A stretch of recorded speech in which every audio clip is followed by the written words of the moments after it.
నమస్తే, నేను సిరి. జగన్మోహన్ రెడ్డి గారి హయాంలో మనం చూసాం ఎన్ని అవినీతి అక్రమాలు జరిగినాయో. అయితే అదే విధంగా జగన్మోహన్ రెడ్డి గారి కేసుల విషయం గురించి కూడా మాట్లాడితే, ఈయన అధికారంలోకి రాకముందే ఆయన మీద ఎన్నో కేసులు ఉన్నాయి. అవి సిబిఐ కేసులే కావచ్చు, లేకపోతే ఈడీ కేసులే కావచ్చు. ఇన్ని కేసులు ఉండగా అయితే ప్రభుత్వం కేసుల గురించే కాకుండా ఇక్కడ ఆయనకి సంబంధించిన ప్రైవేట్ కేసులు కూడా ప్రభుత్వ లాయర్లతోని, అంటే గవర్నమెంట్ చెల్లింపులు ఏదైతే గవర్నమెంట్ నుంచి వస్తుందో ఆ చెల్లింపులతోనే ఆయన సొంత ఏవైతే కేసులున్నాయో వాటిని కూడా వాదించే ప్రయత్నం చేసుకున్నారు. మొత్తానికైతే ప్రజల నుంచి దోచుకున్న డబ్బుని ఆయన ఏ విధంగా దాంతో లబ్ధి పొందారో మనకి అన్ని ఒక్కొక్కటికైతే బయటకు వస్తున్నాయి. దీనికి సంబంధించి మరిన్ని విషయాల్ని మనకు తెలియజేయడానికి ఈ రోజు మనతో పాటు ఉన్నారు ప్రముఖ సీనియర్ జర్నలిస్ట్ దుర్గా కుమార్ గారు. నమస్కారం సార్. నమస్కారం మసిరి, మన వీక్షకులు కూడా నమస్కారం. ఇప్పుడు చూస్తుంటే జగన్మోహన్ రెడ్డి గారు తన హయాంలో తన హయాంలో తనకు రాకముందే ఆయన మీద అనేక కేసులు ఉన్నాయి. అయితే ఆ కేసులు వాదించడానికి ప్రభుత్వ లాయర్లని నియమించుకొని తనకి సంబంధించిన ప్రైవేట్ కేసులను కూడా వాదించుకున్నారు. ఎట్లా అంటే ఆ ప్రభుత్వం నుంచే వచ్చే జీతాలని ఇంకా రెట్టింపు చేసుకొని ఆ జీవోలు కూడా పాస్ చేసుకొని ఆయన జేబుల నుంచి రూపాయి పెట్టాల్సిన అవసరం లేకుండా చేసుకున్నారు. అండ్ ఇప్పటికి కూడా అదే కొనసాగుతుంది. ఆయనకు వచ్చే ఏదైతే తీర్పు ఉంటుందో అది కూడా ఆయనకు అనుకూలంగా వచ్చే విధంగా చేసుకున్నారు. అంటే అసలు జగన్మోహన్ రెడ్డి గారు అది తెలివి అనుకోవాలా, లేకపోతే ఇంకా మా హయమే ఇంకా ముందు కూడా కొనసాగుతుంది అనుకోవాలా? అసలు ఎట్లా ఇలాంటి పనులకైనా పాటుపడ్డారని అనుకోవాలి సార్? మీరు అన్నట్టు రెట్టింపు కాదమ్మా. ఇప్పుడు ప్రతి లాయర్లకి ఏ కేసుకి ఎంత ఇవ్వాలనేది గతంలో ప్రభుత్వాల జీవోలు ఇచ్చినాయి.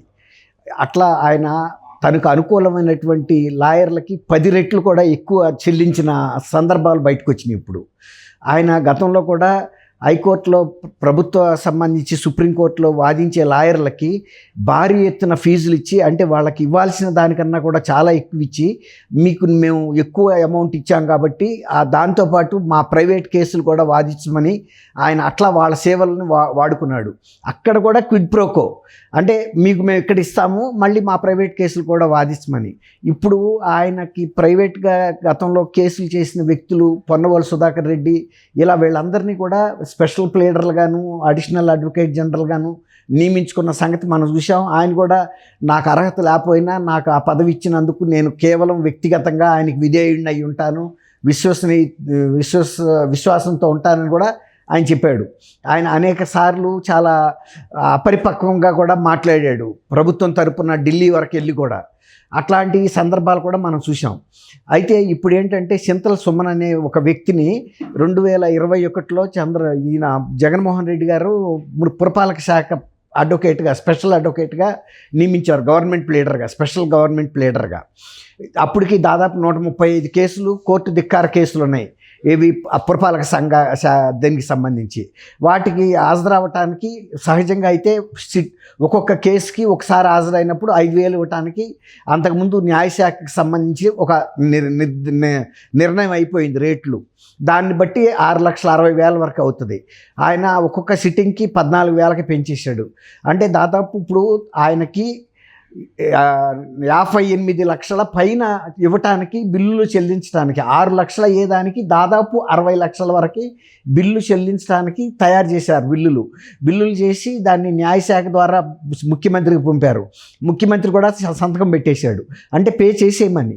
కానీ దానికి ఆర్థిక శాఖకు కూడా పంపాలి, అది ఆర్థిక సంబంధమైన అంశం కాబట్టి ఆర్థిక శాఖ చూస్తుంది ఈ ఫీజు సమంజసమా కాదా, గతంలో ప్లేడర్లకు ఎంత ఇచ్చారు, ఏ సందర్భంలో ఎట్లా ఉంటుంది అనేది వాళ్ళకి తెలుసు స్పష్టంగా 6,60,000 వరకు అవుద్దని.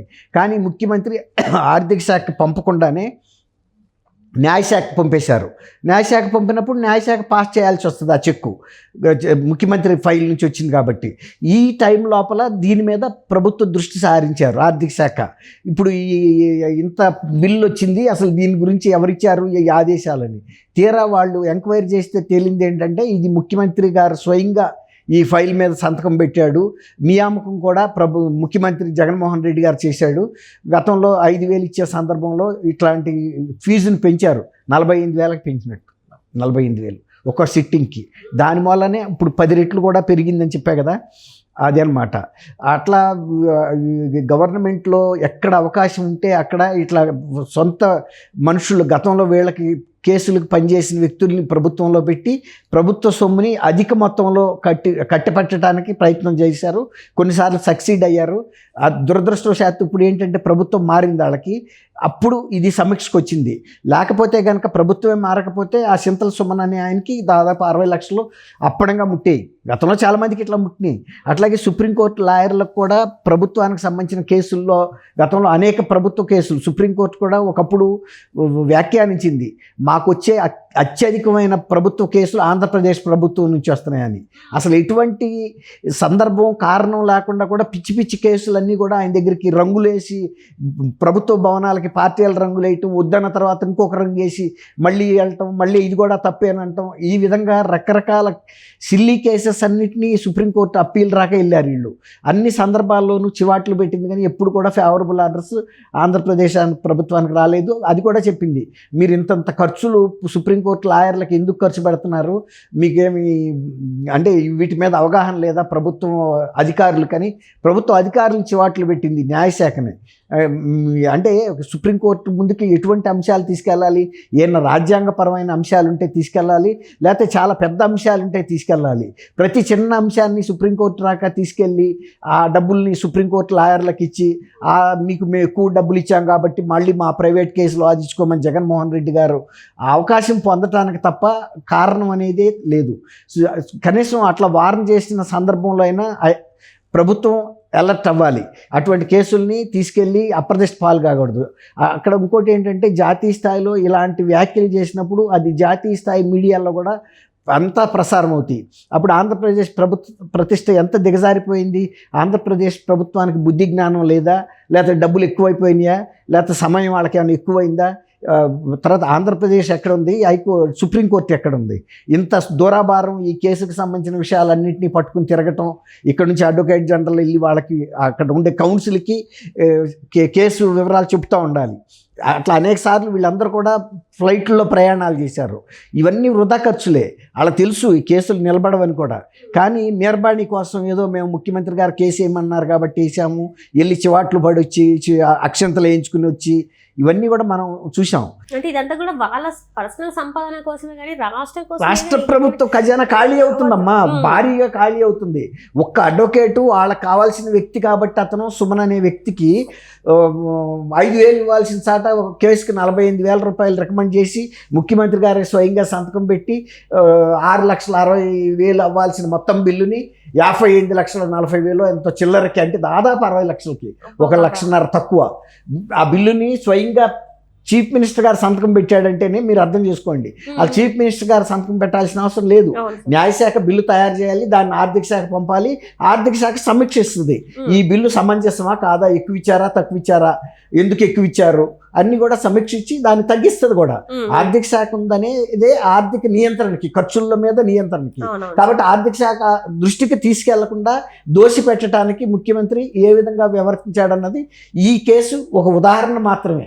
ఇలాంటి కోకొల్లలు జరిగినాయి. ఇప్పుడు ప్రభుత్వం మారి ఇది ప్రభుత్వ దృష్టికి వచ్చింది కాబట్టి బయటకు వచ్చింది తప్ప గతంలో కొన్ని వేల కేసులు ఇట్లాంటివి అనేకం జరిగినాయి.